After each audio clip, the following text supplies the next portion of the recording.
glad to see something getting done. It's definitely very scary. Everyone's disappointed, exasperated.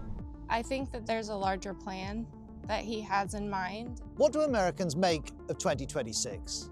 Because it's been non-stop. The US removed Nicolas Maduro. It said it would run Venezuela. It's been claiming Greenland. A federal agent killed Rene Good in Minneapolis. The head of the central bank is under investigation. A journalist's home was raided by the FBI.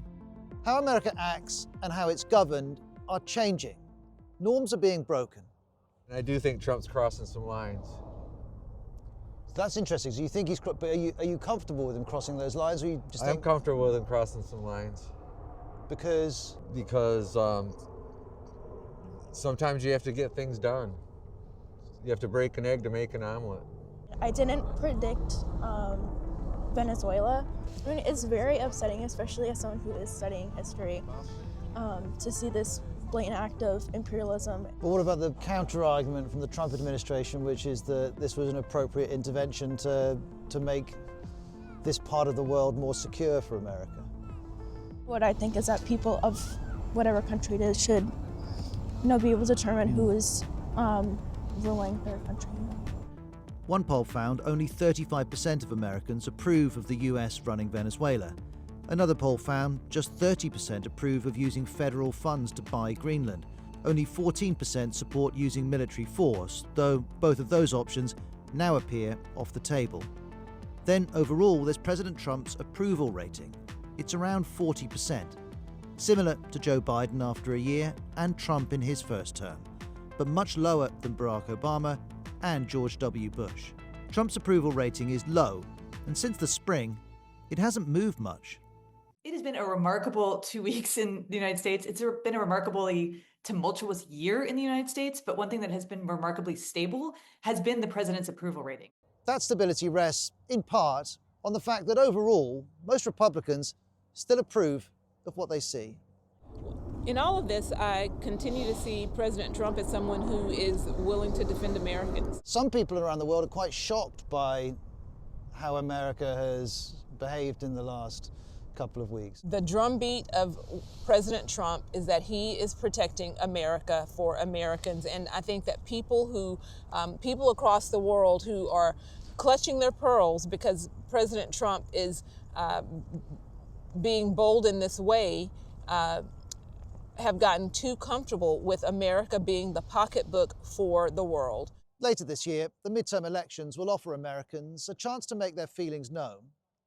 Already, we're seeing pushback to Trump from protesters and from the Democrats. There's no version of Trump's vision of the world that makes America safer, more prosperous, and more free.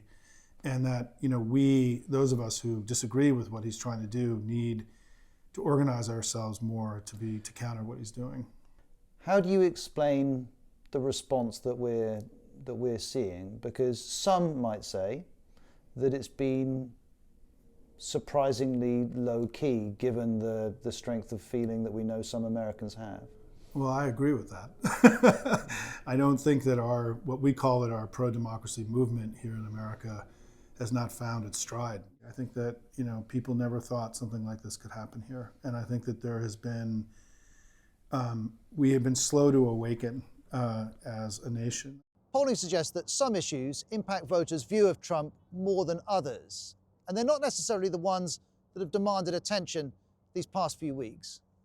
If opinions about the president are to change, I think we only see it in the scope of whether Americans believe that the president is ignoring the issue they care the most about, which is the economy. The US economy is growing, but consumer and energy prices are up. Affordability remains a political pressure on Trump. But perhaps because this is Trump's second and final term, perhaps because there are minimal dissenting voices around him, he's doing exactly as he pleases. Though it can be argued, Trump always pursues his preoccupations, regardless of political circumstance. Whatever the reason, this new year, President Trump is relentlessly upending America's approach to its allies and to law and order at home. For Americans, that's raising profound questions about their country. Everyone's disappointed, exasperated, and just tired. I think a lot of the jokes in the new year were that It's been a long year, and we've still got 3 more to go.